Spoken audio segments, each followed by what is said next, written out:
आज Indian national Lokdal party को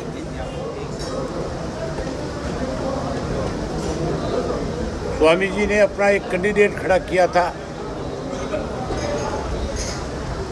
जो कहीं कुलदीप बिश्नोई के साथ उसने अपना तालमेल बना लिया। अब क्या सोच के उसने ये फैसला लिया वो अलग बात है, लेकिन जैसे इनको पता लगा स्वामी जी ने तुरंत जो है अपनी पार्टी के साथियों की बैठक बुलाई और बैठक बुला करके ये फैसला लिया कि हम इंडियन नेशनल लोकदल पार्टी को सपोर्ट करेंगे। और मेरा और स्वामी जी का आपस में संपर्क हुआ और स्वामी जी ने आज की तारीख तय कर ली। आज जब स्वामी जी अपने समर्थकों के साथ यहाँ ऑफिस आ रहे थे तो कल ही इनको कुलदीप बिश्नोई के एक समर्थक ने इनको टेलीफोन करके धमकी दी थी इस बात की कि अगर आप आदमपुर में आओगे, आदमपुर में आकर के कोई ऐसा समर्थन या उनको सहयोग करोगे तो फिर आपके साथ बुरा सलूक किया जाएगा। हालांकि मैं जब ये रुके हुए थे, रास्ते में रोकी थी गाड़ी मैंने, मुझे भी इस बात की जानकारी मिली थी। मैं तो चाहता था कि मेरे साथ बैठ करके आए, लेकिन ये अपने समर्थकों के साथ आना चाहते थे। कुछ समर्थक इनके पीछे रह गए थे। हैरानी की बात है कि कितने बौखलाए हुए हैं बीजेपी के लोग जो है। आज जब ये अपना सामान MRP पर नहीं डिस्काउंट पर लो। और हिसार में डिस्काउंट कहाँ मिल रहा है ये जानो SaleTrending.com पर। Visit SaleTrending.com। पहले कंपेयर करो फिर शॉप करो। समर्थकों के साथ आ रहे थे तो इनकी गाड़ियों के ऊपर उन्होंने हमला बोल दिया, अनेक गाड़ियों के शीशे तोड़ दिए, अनेक लोगों के चोट लगी है। और जो उसने कल थ्रेट किया था वो रिकॉर्डिंग इनके पास है। ये बौखलाहट की निशानी है। प्रजातंत्र में हर व्यक्ति को इस बात का अधिकार है कि वो किसको चुनाव लड़ाए, वो किसको अपना समर्थन दे, किसको अपना वोट दे, किसके साथ राजनीतिक उनके तालमेल बढ़े। आज स्वामी जी जो है अपने सैकड़ों साथियों के साथ, जो इनकी पार्टी है जनता कल्याण मोर्चा, उस जनता कल्याण मोर्चा के जितने भी पार्टी के पदाधिकारी हैं उन सबको साथ लेकर के आए हैं और इन्होंने इंडियन नेशनल लोकदल पार्टी के प्रत्याशी को अपना आशीर्वाद दिया है। अब हम इस चुनाव को अगले जो 10 दिन बचे हैं उन 10-11 दिन के अंदर संयुक्त रूप से हम इकट्ठे होकर के उस चुनाव को लड़ेंगे। और जो कुलदीप बिश्नोई के समर्थकों ने कुलदीप के इशारे पे किया, हम उसके बारे में भी लोगों को जानकारी देंगे, बताएंगे। और मैं स्वयं कुलदीप बिश्नोई से इस बारे में बात करूंगा कि चुनाव लड़ना है या लड़ाई लड़नी है। अगर इतना घमंड है कि वो कहीं बदमाशी के बलबूते पे हमारी पार्टी के साथियों को या हमारे समर्थकों को रोकने की कोशिश करता है, तो मैं उससे पूछ भी लूँगा आज कि क्या चाहते हो तुम। ये भय ऑर्डर किसी और को तो हो सकता है, लेकिन इंडियन नेशनल लोकदल पार्टी का कार्यकर्ता पहले तो छेड़ेगा नहीं। और अगर उसको किसी ने छेड़ने की कोशिश करी फिर उसको हम छोड़ेंगे नहीं किसी कीमत पे, फिर सबक सिखाएंगे अच्छी तरह। फिर तो एन बैम निकाल देंगे। मैंने ये बैम बहुत बारी निकाला है लोगों को, ये पहली दफ़ा नहीं है। इस तरह की शरारत इन्होंने मेरे विधानसभा क्षेत्र में 2 दफ़ा करने की कोशिश करी है और दोनों दफ़ा मैंने इनकी एन अच्छी तसल्ली कराई है। अब भी मैं खुले तौर पे ये बात कह रहा हूँ कि प्रजातंत्र है, हर व्यक्ति को वोट मांगने का अधिकार है और हर व्यक्ति जो है किसको वोट दे ये उसने देखना है। लेकिन वोट मांगना सबका अधिकार है। हर कोई व्यक्ति जो समय निश्चित है सुबह से शाम तक, वो कहीं भी लाउड स्पीकर पे खड़ा होकर के वोट मांग सकता है, किसी के घर जा कर के मांग सकता है। और इस तरह की गुंडागर्दी सहन नहीं करेंगे। मैं तो आपके माध्यम से उसको ये बात समझाना चाहता हूँ, इस तरह की बौखलाहट में कुछ नहीं रखा। लोगों के बीच में अगर कोई अच्छे काम किए होते तो आज फिर इस तरह की अच्छी हरकत करने की जरूरत नहीं पड़ती उसको। जिस गांव में ये किया है, मैं स्वामी जी को लेके उस गांव में भी जाऊंगा। जिस गांव के लोगों ने, न्योड़ी गांव वालों ने करी शरारती है शीशवाड़, मैं शीशवाड़ गांव में लेके जाऊंगा और वहाँ देखूंगा कौन इस तरह की हरकत दोबारा करता है। ये तो सरासर गुंडागर्दी है, सरासर ये तो ये मान के चलो कि सरकार सरकारी मशीनरी का दुरुपयोग कर रही है। आप में से बहुत सारे साथी इलाहाबाद में गए हुए थे। मेरे चुनाव में भी हजारों पुलिस के काफिले के साथ जो है गुंडे और बदमाश किस्म के लोग चलते थे, जो लोगों में डराने का, लोगों में भय का माहौल पैदा करने की कोशिश करते थे। लेकिन लोगों ने वहाँ उनको सबक सिखाया। मैं तो स्वामी जी का इस बात के लिए आभार व्यक्त करता हूँ कि स्वामी जी ने जो फैसला लिया है, हम इनका स्वागत करते हैं, हम इनका अभिनंदन करते हैं, इनका आभार व्यक्त करते हैं और इनसे उम्मीद और आशा करते हैं कि इनके सारे साथी जो है अब इंडियन नेशनल लोकदल पार्टी के प्रत्याशी के जुटाने में एक बड़ी भूमिका निभाएंगे। जितने भी इनके अनुयायी यहाँ हैं वो दिन रात अब इंडियन नेशनल लोकदल पार्टी के लिए काम करेंगे और हम लोग इस चुनाव को मिल कर के जीतने का काम करेंगे।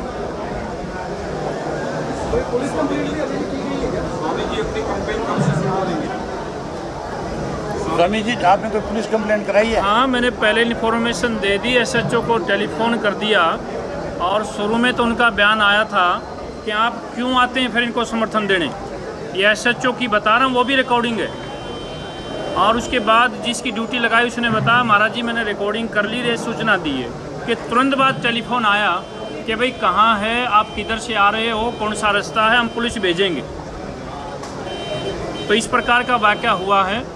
हमने चुनाव इस्तीफा देते माहौल हमने बनाया था कि आदमपुर को इस बार परिवारवाद से मुक्त कराएंगे और एक यहाँ का स्थानीय सामाजिक व्यक्ति जिताकर इस जनता को इससे निजात दिलाएंगे। वो पूरा माहौल बनता चला गया। कुलदीप उससे घबरा गया, घबराते घबराते उसने कुछ लोगों को हमारे साथ लगा दिया। उन्होंने चुनाव हमने लड़ाने का उनको फैसला किया, बड़ी ताकत के साथ हम आगे बढ़े और रात को सेटिंग करके सवेरे मुझे रोक दिया गया कि महाराज जी हम चुनाव नहीं लड़ेंगे। ये भी मेरे पास रिकॉर्डिंग है। हमने कहा भाई चलो नहीं लड़ते तो अपना टाल कर दो। हमने शाम को फैसला किया। अब मेरे से मीडिया वाले ने पूछा था, एक पत्रकार रस्ते मिला था कि आपने इंडियन नेशनल लोकदल का ही फैसला क्यों किया। मैंने कहा मैंने इसलिए फैसला किया है कि आदमपुर के 52 गाँव की पंचायत ने होकर एक ही मांग की थी कि कुलदीप बिश्नोई से इसको मुक्त कराने के लिए यहाँ का स्थानीय नेता होना चाहिए और कांग्रेस पार्टी से भी उम्मीद की थी कि यहाँ का स्थानीय नेता दे दो, लेकिन वो भी बाहर ही आ गया। अब बसता कौन है? चौधरी कुडाराम नंबरदार जी बसते हैं, जो स्थानीय हैं, सामाजिक हैं। पहला फैसला इस बात को लेकर किया गया है। दूसरा फैसला, किसान की बात सब करते हैं लेकिन पूरे हिंदुस्तान में केवल मात्र एक विधायक चौधरी अभय सिंह चौटाला जी ने किसानों के लिए अपना पद खो दिया और बीच में जाकर बैठ गए। ये सबके बीच की बात है। अगर कोई किसान और मजदूर की बात करता है, चौधरी ओम प्रकाश चौटाला जी के द्वारा सत्ता में रहते हुए समाज के द्वारा के लिए करवाए गए कार्यों का अगर मैं चर्चा करूं, इस सूरज को दिया दिखाने के समान होता है। गांव का, देहात का, जवान का, किसान का, महिलाओं का, खिलाड़ियों का, अधिकारियों का, कर्मचारियों का, मजदूरों का कार्य किया गया है। तीसरी बात, हमने इस चुनाव में कहा है कि अरविंद केजरीवाल हरियाणा प्रदेश का दुश्मन नंबर 1 है। पंजाब में सरकार बनाना चाहता है और हरियाणा के लिए कहता है कि मैं एक बूंद पानी नहीं दूंगा अगर मेरी सरकार बन जाए तो। उसने उसी बात को सार्थक किया। पहला प्रस्ताव पास किया कि हरियाणा को पानी नहीं दूंगा। एक आदमी तो पानी ना देने वाला मैदान में है और एक आदमी जिसको हम जल योद्धा के नाम से भी जानते हैं, चौधरी अभय सिंह चौटाला जी, पानी लेने के लिए पैदल कस्सी उठाकर चले गए थे। मैं क्यों ना समर्थन करूंगा, मैं क्यों ना इनके साथ आऊंगा। हमें समाज की बात करनी है, हमें जनता की बात करनी है। और कौन से मुद्दे बचते हैं यहाँ? तो केवल या फिर दूसरी पार्टी या बीजेपी का कोई भी नेता इस बात का बयान दे दे कि भाई आदमपुर को मुक्त नहीं होना चाहिए। क्या एक ही परिवार को लड़ना चाहिए बार बार? सारे लोग लाइन में लगे हुए हैं, दिन रात एक करे हुए हैं कि किसी तरह से अब ये चौथी पीढ़ी यहीं से जीत जाए। ये प्रजातंत्र की बात नहीं है, लोकतंत्र की बात नहीं है। और आज अभय सिंह चौटाला जी ने हमारे जनता कल्याण मोर्चे को सहारा दिया है और हम इस बात का फख्र करते हैं। हम उस पार्टी के साथ मिलने का काम कर रहे हैं जिसके हरियाणा प्रदेश के 5 बार मुख्यमंत्री रहने वाले चौधरी ओम प्रकाश चौटाला जी हमारे बीच में आज भी मौजूद हैं, जो लौह पुरुष माने जाते हैं। जनता की सरकार तो केवल इन लोगों की सरकार होती थी जो गांव में जाकर पंचायत लगाकर पूछती थी और कहते थे। आज के मुख्यमंत्री के निवास पर कोई जाकर दिखा दे, कोई गांव में बुलाकर दिखा दे, कोई साइन कराए तो कागज फेंकते हैं, कोई फोटो उतरवाए तो उसका मोबाइल तोड़ते हैं, अगर कोई और कुछ बात करे उसको धक्के मारे जाते हैं। मैं क्यों ना इन लोगों को समर्थन दूंगा? मैं जनता के लिए काम करता हूँ, महात्मा हूँ, मैं आत्मा पे चलता हूँ। आज मेरे ऊपर हमला किया गया है।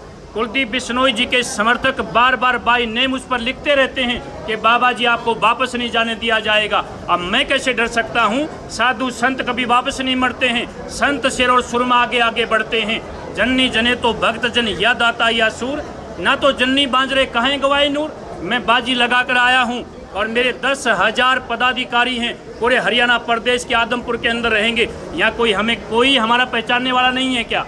जानने वाला नहीं है क्या? क्या यहाँ पर युवाओं की फौज नहीं है, सामाजिक लोग नहीं है? मेरे को सरेआम रोड के ऊपर पत्थर मारे गए, गाड़ियों के शीशे तोड़े गए, हमारे आदमियों को चोट लगी है। पुलिस को मैंने बाकायदा पहले इन्फॉर्मेशन कराई है। हमारा क्या कसूर है? आपके माध्यम से हम ये कहना चाहते हैं, बताना चाहते हैं, पूरे हरियाणा प्रदेश की जनता इस बात को देखे कि आदमपुर में किस प्रकार का माहौल बनाया जा रहा है। सारे लोग मिलकर, कम से कम 25 लोग हैं। बेटा मेरी गाड़ी तो आगे थी ना, तब तक निकल गई, पिछली सारी गाड़ियों के शीशे टूटे हुए हैं। अभी चौक की बात है, रिकॉर्डिंग भी करी है, वहाँ पर कोई मीडिया वाला भी था, वहाँ पर शायद हरियाणा भाईचारे वाला था, उसने रिकॉर्डिंग करी बाकायदा। तो हमने तो पहले इन्फॉर्मेशन दी थी आने से पहले, अब तो मैं दूंगा। हमारी तो जान को भी खतरा है। लोकतंत्र में हमारा भी हक अधिकार है कि हम जनता की भलाई के लिए ऐसे प्रत्याशी को चुने। एक आम व्यक्ति को नहीं चुनने देना चाहते हैं, किसान व्यक्ति को आगे नहीं आने दिया जाता है। ऐसी ये जोर जबरदस्ती कैसे हो सकती है?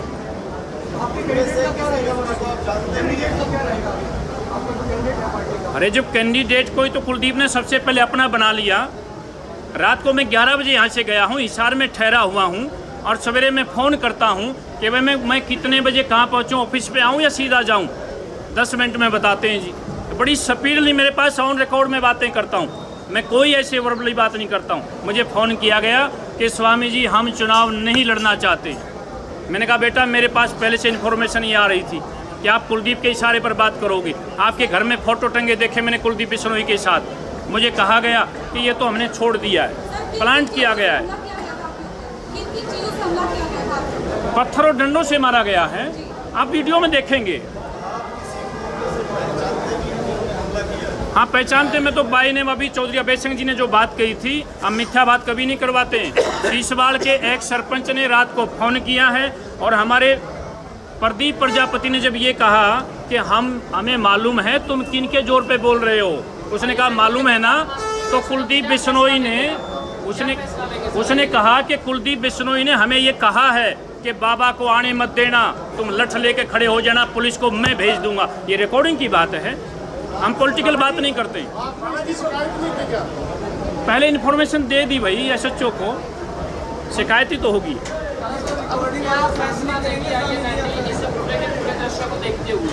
क्या चीज़ है? क्या फैसला लेगी आइए इस पूरे दृश्य को देखते हुए? मैंने बताया नहीं था अपना फैसला अभी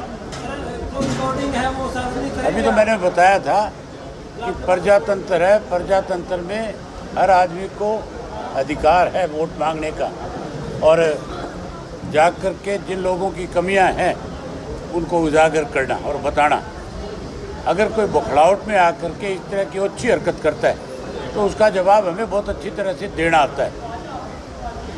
जिन लोगों ने इस तरह की अच्छी हरकत करी है उनको जवाब मिलेगा। स्वामी जी आपने कहा कि हमले से पहले आपने कहा कि किया था कि मेरे ऊपर हमला हो सकता है, क्योंकि हमला हो भी गया।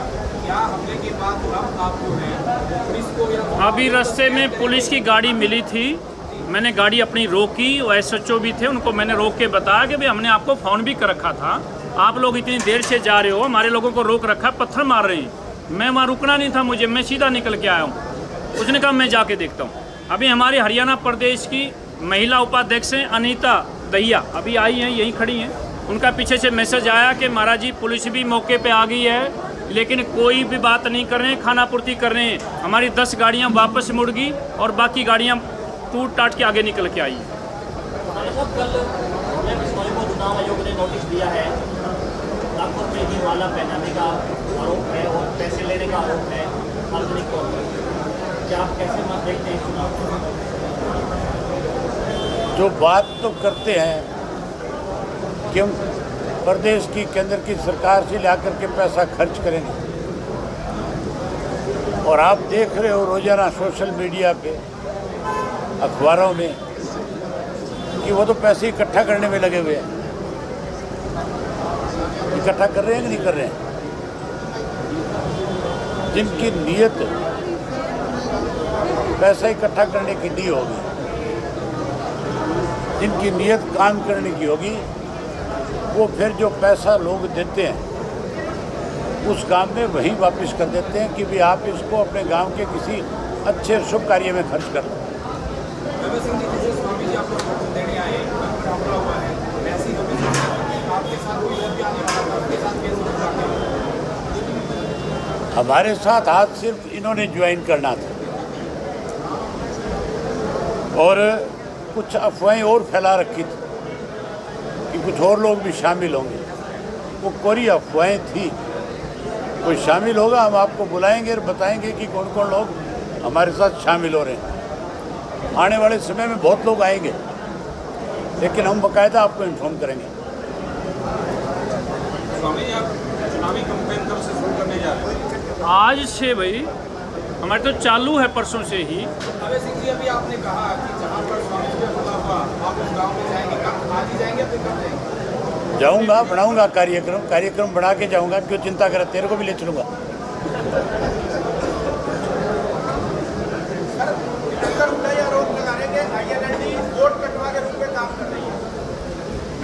ये तो बीजेपी की बी टीम है। भूपेंद्र सिंह हुड्डा जो है वो पिछले लंबे समय से 8 बरस से भाजपा के लिए काम कर रहा है, और वो हर बार इस किस्म की बात करते हैं कि हम इनके वोट काट रहे हैं। उससे ये पूछो पहले दीपेंद्र से कि तेरा बाप गया था इलाहाबाद में, भूपेंद्र सिंह हुड्डा, और ये सारा सोशल मीडिया ने दिखाया था, सारे टेलीविज़न में, अखबारों में आया था। उसने अपने बयान में स्पष्ट ये बात कही थी कि मैं आया तो कांग्रेस के कैंडिडेट के पक्ष में प्रचार करने, लेकिन गोपाल कांडा मेरा मित्र है। उससे क्या संकेत जाता है, कौन किसकी मदद कर रहा है? ये गवाह बैठा है इस बात का। और भी सरसा के कई पत्रकार यहाँ हैं जो इस बात के गवाह हैं कि इन्होंने खुद ने ये रिकॉर्डिंग करी थी और इन्होंने ये चलाई थी। ये खुद बिके हुए लोग हैं। अब भी भूपेंद्र सिंह हुड्डा ने पारी प्रत्याशी इसलिए दिया ताकि भाजपा की मदद हो जाए। जयप्रकाश के जुम्मे यहाँ बहुत सारी बातें लगी हुई हैं। यहाँ ये भी सुनने में आया है कि 500 के नकली नोट जयप्रकाश ने पिछली बारी बांटे, बहुत सारी गाड़ियों की पेमेंट नहीं करी। इस करके लोगों में इसके खिलाफ रोष था। बावजूद इन सब बातों के इसको कैंडिडेट बनाया, सिर्फ इसलिए कि इसको कैंडिडेट बनाऊंगा तो सीधा भाजपा को फायदा हो जाएगा। वो तो जिताना चाहता है इनको। स्वामी जी, आपने 2-3 दफा कहा है कि मेरे पास रिपोर्टिंग है, क्या वो रिपोर्टिंग सार्वजनिक करने का काम है? क्यों नहीं करेंगे? मैं तो अभी एक पत्रकार था, उसको दिखाने लगा था। एक रिकॉर्डिंग तो सार्वजनिक करने की नहीं है, वो पुलिस को दी जाएगी। ज़्यादा गाड़ियाँ दे के रात को धमकी दी गई है। और दूसरी रिकॉर्डिंग सारी आप क्यों नहीं करेंगे? क्या दिक्कत है?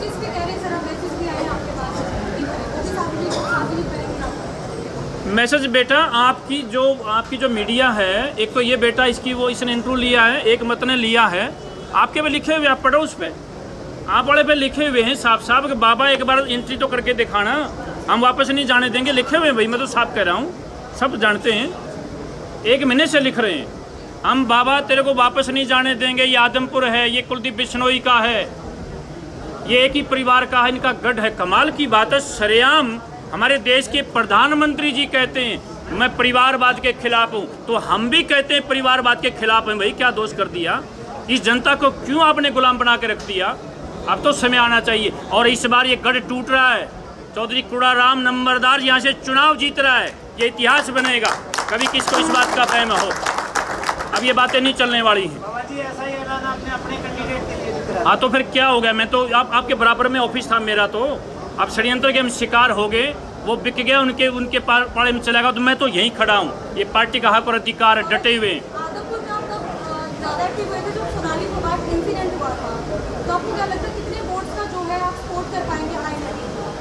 बेटा सोनाली फोगाट भाजपा की नेता थी। बेटी बचाओ पढ़ाओ बढ़ाओ के बाद उसके पास कौन पहुंचा था? मैं ही पहुंचा हूं। मैं तो कभी उस बेटी से मिला तक भी नहीं था। उसकी छोटी बेटी के सर पे हाथ मैंने रखा, मैंने पगड़ी बांधी। उनका धर्म बनता था, फर्ज बनता था, लेकिन कौन गया था वहाँ पर? उनके नेता वहाँ पर देखे आपके सामने जैसे डरे हुए ऐसे बातें कर रहे थे। हम तो बेटा सीधे चलते हैं, साफ करते हैं, और जो सीधे और साफ लोग हैं उन्हीं के साथ हम लोग मिलते हैं। हमने क्या बुराई करी है? FIR रोज करा के आओ जाओ साथ आप, ठीक है ना? अभी सुनो एक मिनट, अभी बाबा जी जाएंगे पुलिस स्टेशन, आप सबको भी वही बुला रहा हूँ, आओ। हमारे प्रधान जी साथ जाएंगे और FIR रोज करा के आएंगे बाई नेम, जिन लोगों ने ये शरारत करी है उनके खिलाफ। अभी जाओ आप थाने में सीधा और पर्चा दर्ज करा के आओ। बिल्कुल ठीक है। एक सवाल और है। हाँ, का बयान आपने भी सुना होगा, उन्होंने कहा कि अगर ये चुनाव नहीं आता तो मेरी बहन की डेथ नहीं होगी। अब वो किसकी तरफ इशारा कर रही है? आप समझदार हो। वो सिर्फ और सिर्फ सीधा इशारा बीजेपी की तरफ कर रही है कि मेरी बहन को इसलिए मरवाया गया कि यहाँ पे चुनाव हो, और चुनाव में जहाँ बीजेपी की वो प्रत्याशी बन रही थी उसको हटा दिया जाए उससे। अब ये चीज़ें तो पुलिस ने इंक्वायरी में बताना है, CBI बताएगी क्या होगा क्या नहीं होगा। ठीक है, धन्यवाद।